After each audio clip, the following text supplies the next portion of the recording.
नमस्कार दोस्तों, तो ब्रज धाम के इस व्लॉग में आप सभी का स्वागत है। और आज के व्लॉग में मैं सिर्फ एक ही जगह कवर कर रही हूँ, गोवर्धन जी की परिक्रमा।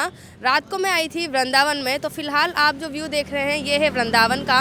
और वृंदावन में मैंने रात को 2 बजे प्रेमानंद जी महाराज के दर्शन किए हैं, इस बार दूसरी बार किए हैं। पूरा व्लॉग नहीं बनाया है क्योंकि पूरा व्लॉग मैंने डिटेल में पहले बता दिया था। यहाँ पे आप जाके वापस से देख सकते हो। एक शॉर्ट्स मैंने फिर से कैप्चर किया है, मेरे चैनल पे जाके आप प्रेमानंद जी महाराज का शॉर्ट्स देख सकते हैं। तो हम आज जर्नी कर रहे हैं वृंदावन से गोवर्धन जी की। इसके अलावा यहाँ पे सुविधा है, आप यहाँ पे स्कूटी भी ले सकते हैं। 500 रुपये 600 रुपये एक दिन का लगता है और पूरे ब्रज धाम की यात्रा आप कर सकते हैं। तो बने रहिएगा इस व्लॉग में, काफ़ी मज़ेदार ये व्लॉग। दोस्तों, अगर आप वृंदावन आते हैं और यहाँ पे आप गेस्ट हाउस रूम वगैरह देखना चाहते हैं तो काफ़ी सारी धर्मशालाएँ हैं और ट्रस्ट के काफ़ी सारे यहाँ पे रूम्स अवेलेबल है। जैसे जैसे लोग यहाँ पे आ रहे हैं तो रेट्स भी काफ़ी ज़्यादा बढ़ रही है। और वीकेंड के टाइम पे और फेस्टिवल के टाइम पे यहाँ पे 2000 से नीचे कोई रूम मिलता ही नहीं है। तो अगर आप वृंदावन ब्रज धाम की यात्रा पे आते हो तो नॉर्मल जो डेज होते हैं उन्हीं पे आइए।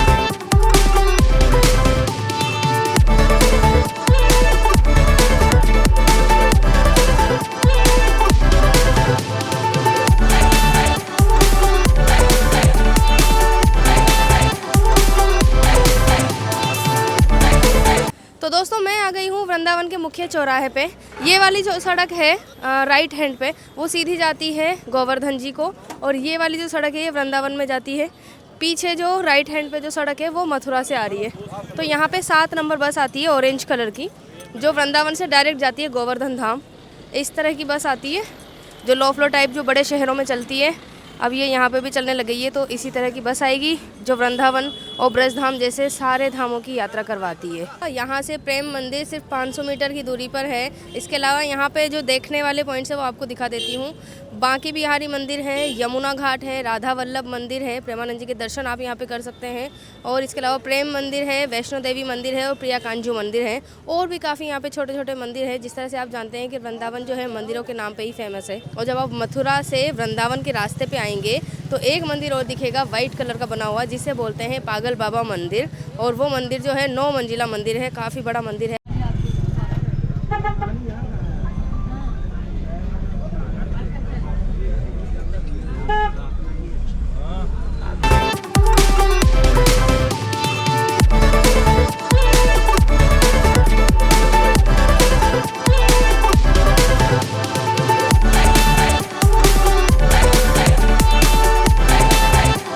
तो हम निकल गए हैं वृंदावन से गोवर्धन जी की ओर। ये हमने ली है 7 नंबर बस, जिसका किराया है 45 रुपीज़। और वृंदावन से बाहर निकलने के बाद कितने प्यारे व्यू हैं। ये एक है दरवाज़ा जगत गुरु श्री निम्बकाचार्य जी द्वार। इस रास्ते पर जाने पर 2 बड़े बड़े मंदिर पड़ते हैं, एक है प्रिया कांजू मंदिर और एक है वैष्णो देवी मंदिर।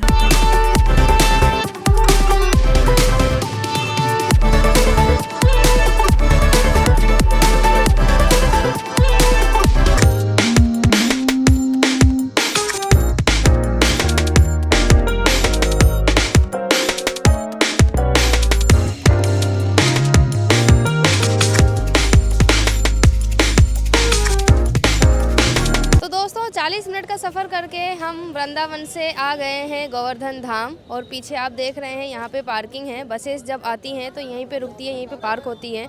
और यहीं पे पीछे है मल्टी लेवल पार्किंग। आप यहाँ पे आते हैं अपने व्हीकल वगैरह से तो यहाँ पे आप पार्क लगा सकते हैं। काफ़ी अच्छी व्यवस्था है, मतलब इधर उधर रोडों पे लगाने की आपको कोई ज़रूरत नहीं है कि आपका जो वाहन है यहाँ पे सेफ रहेगा आराम से। देखो कितनी बढ़िया यहाँ पे मल्टी लेवल पार्किंग है।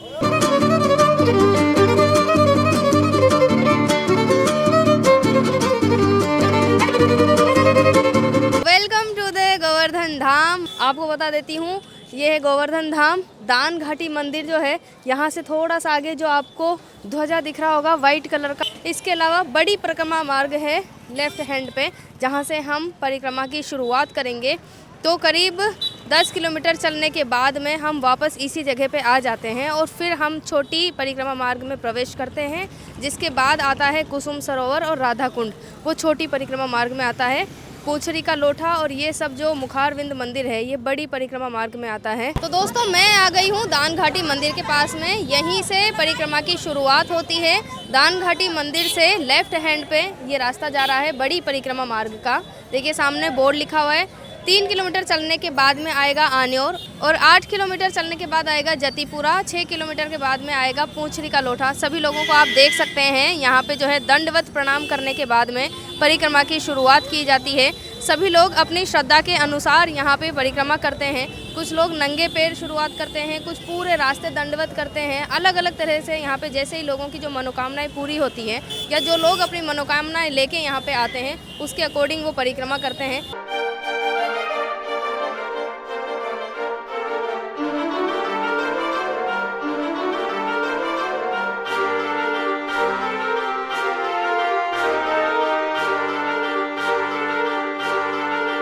परिक्रमा की शुरुआत हो गई है।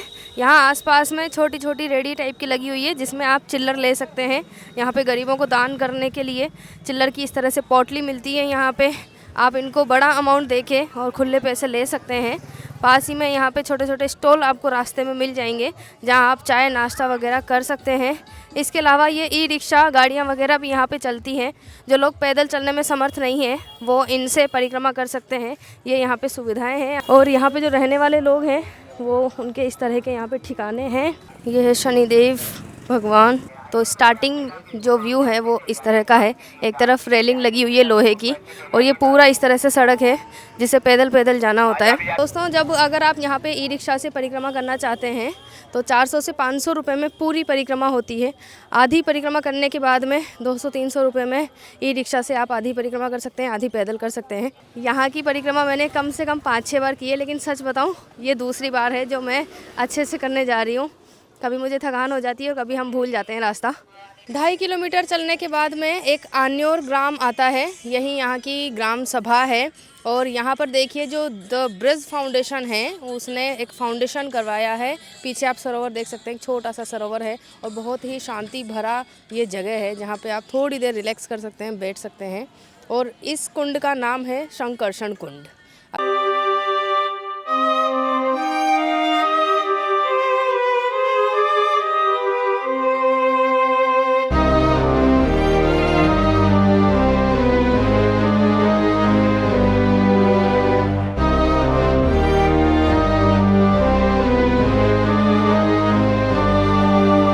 गोवर्धन जी की परिक्रमा की बहुत ही अद्भुत बात आपको बताने जा रही हूँ। बाबा आपका नाम क्या है?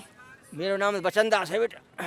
बचन दास जी, आप बताइए आप कैसे परिक्रमा कर रहे हो? अब तक कितनी बार आप परिक्रमा कर चुके हो और ये आप कितने, क्या बोलेंगे इनको, पत्थर ही बोलेंगे या कुछ और बोलेंगे? हम तो इनसे बेटा शालिग्राम बोलते हैं, स्वरूप ठाकुर जी बोलते हैं। ठाकुर जी हैं, इन्हीं के ऊपर हमने सब घर बार छोड़ा। हमने क्यों छोड़, हमको तो यही प्रभु है, हम इन्हीं को भगवान मानते हैं।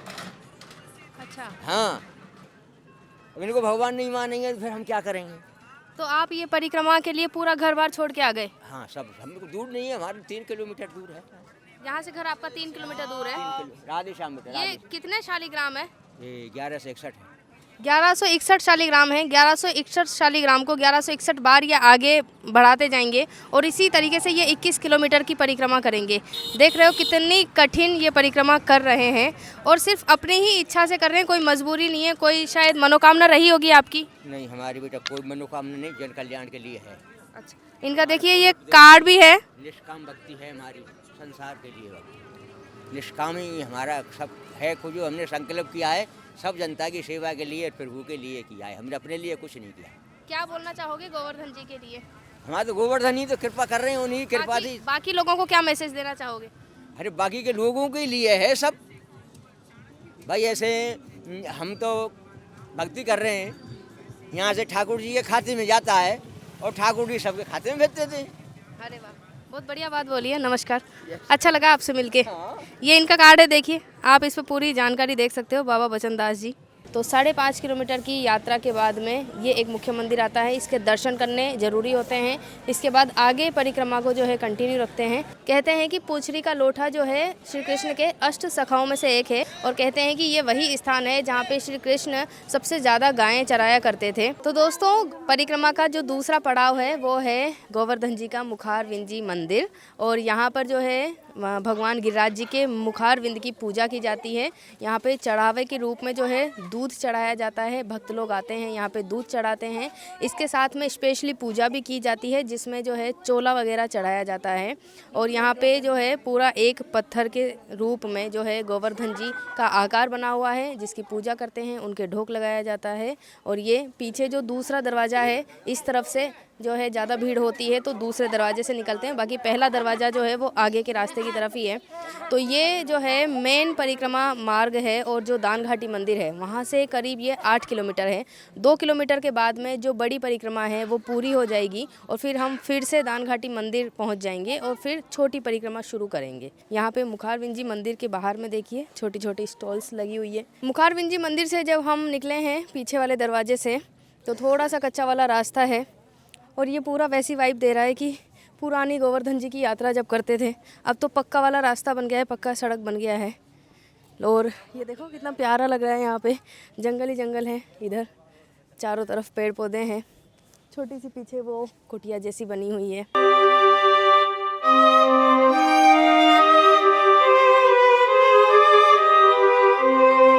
बड़ी परिक्रमा मेरी पूरी हो गई है। पीछे आप बोर्ड पे देख सकते हैं 11 किलोमीटर की बड़ी परिक्रमा होती है जो संपन्न हो चुकी है।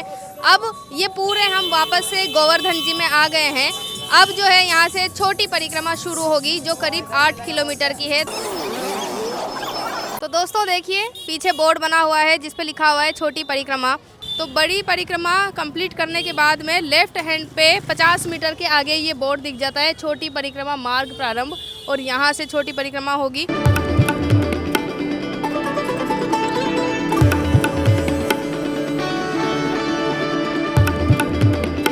हेलो दोस्तों, छोटी परिक्रमा में आ गई हूँ और अब जो है ना थकान थोड़ी थोड़ी फील होने लगी है। 4 किलोमीटर बाद यहाँ पे आएगा राधा कुंड और 6 किलोमीटर के बाद में आएगा कुसुम सरोवर। तो ये हमारी छोटी परिक्रमा चल रही है। छोटी परिक्रमा में जो पहला पड़ाव आता है वो है उद्धव कुंड। उद्धव कुंड के किनारे पर ही एक मंदिर बना हुआ है जिसमें कृष्ण, राधा और उद्धव जी की मूर्तियां रखी हुई हैं।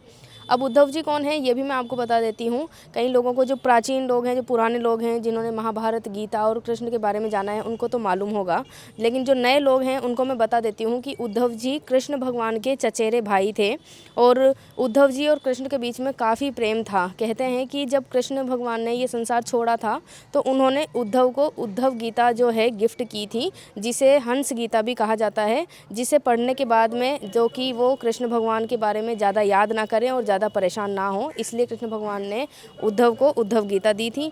तो ये यहाँ पर है मंदिर उनकी याद के स्वरूप में।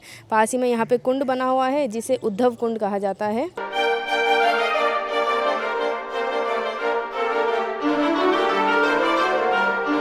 तो इस मार्ग पे एक बहुत ही भव्य मंदिर है, बहुत ही सुंदर मंदिर है, लाल पत्थरों का बना हुआ है।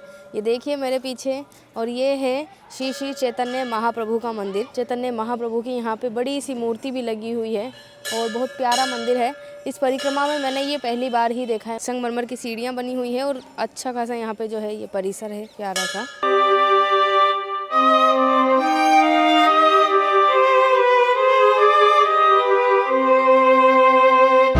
मैं आ गई हूँ छोटी परिक्रमा के सबसे मुख्य पड़ाव पे और इसका नाम है राधा कुंड। ये दुनिया भर में फेमस है क्योंकि कहा जाता है कि राधा कुंड में डुबकी लगाने से सभी पापों से मुक्ति मिलती है और आपके जो भी रोग होते हैं वो दूर हो जाते हैं। इस कुंड की सबसे मुख्य बात मैं आपको बता देती हूँ। कहा जाता है कि जिन दंपतियों को संतान नहीं होती है वो कार्तिक कृष्ण पक्ष की अष्टमी यानी कि जिसे अहोई अष्टमी कहा जाता है, उस दिन मध्य रात्रि में यहाँ पे अगर दंपति इसमें डुबकी लगाते हैं तो कहते हैं कि उनको संतान प्राप्ति होती है। ऐसे कई महान लोगों ने कहा है। ये देखिए यहाँ पर है राधा कुंड जो कि राधा जी को समर्पित है और श्री कृष्ण ने ही अपने पैर से जो है नदी खोदी थी और जब सभी नदी देवियाँ उत्पन्न हुई थी तो उन्हीं का पानी जो है इस कुंड में भरा गया था। ये कुंड राधा जी ने अपनी सखियों के साथ में मिलके खोदा था, लेकिन ये सूखा था तो उसको जो है श्री कृष्ण ने जब नदी खोदी उस पानी से भरा इस कुंड को, इसलिए ये राधा जी को समर्पित है और ये बहुत ही प्यारी जगह है गोवर्धन जी की परिक्रमा की। राधा कुंड देखने के बाद में जो अगला पड़ाव आया है वो है कुसुम सरोवर। आप देख सकते हैं मैं अभी कुसुम सरोवर पे खड़ी हुई हूँ और इसके बाद जो अगला पड़ाव आएगा वो है मानसी गंगा और फिर दान घाटी के साथ में गोवर्धन जी की परिक्रमा संपन्न हो जाएगी। ये जो जगह है, कहते हैं कि इस जगह पर जो है राधा जी अपनी सखियों के साथ आती थी और फूल चुना करती थी। शाम के समय यहाँ पे जो है लाइट शो शुरू होता है। आप अभी देख सकते हैं लाइव हो गया है यहाँ पे शुरू, इस तरह का लाइट शो रहता है, लेकिन एंट्री अंदर नहीं है, अभी ये बंद कर दिया गया है। तो आई थिंक इसे हम सिर्फ बाहर से ही देख सकते हैं, लेकिन यहाँ पे कुछ चेयर्स भी रखी हुई हैं जो कि स्पेशल लोगों के लिए होती है। कहते हैं कि जब राधा अपनी सखियों के साथ फूल लेने यहाँ पे आती थी तो वो इसी बहाने से जो है श्री कृष्ण से मिला करती थी, इसलिए ये जगह उनकी याद स्वरूप में बहुत ही ऐतिहासिक जगह है ये, जो कि गोवर्धन जी की छोटी परिक्रमा के बीच में ही पड़ता है। आपको बता देती हूँ कि गोवर्धन जी की जो पूरी परिक्रमा है वो है 21 किलोमीटर की। 11 किलोमीटर की होती है बड़ी परिक्रमा और 10 किलोमीटर की होती है छोटी परिक्रमा। परिक्रमा के सेकंड आखिरी पड़ाव पे मैं आ गई हूँ और ये है मानसी गंगा। यहाँ पे अंदर जो है गंगा का जो है उद्गम, क्या बोलती हूँ मैं, पागल हो गई क्या? यमुना ही होगी पर गंगा मानसी गंगा ही बोलते हैं, क्यों बोलते हैं पता नहीं है। और इसके बाद में जो आखिरी पड़ाव होगा वो है दान घाटी मंदिर, जहाँ पे गिरिराज जी पर्वत जी को जो है वो दूध चढ़ाया जाता है। यहाँ पे अंदर जो है गंगा स्वरूप में जो है पानी का सरोवर बना हुआ है, छोटे छोटे कई सारे यहाँ पे मंदिर हैं। आइए यहाँ पे दर्शन करते हैं। तो यहाँ पे आप जब भी आओगे ना, ये डेकोरेशन आपको हमेशा दिखेगा। फिलहाल तो ये डेकोरेशन जो है फेस्टिवल्स को लेके किया गया है।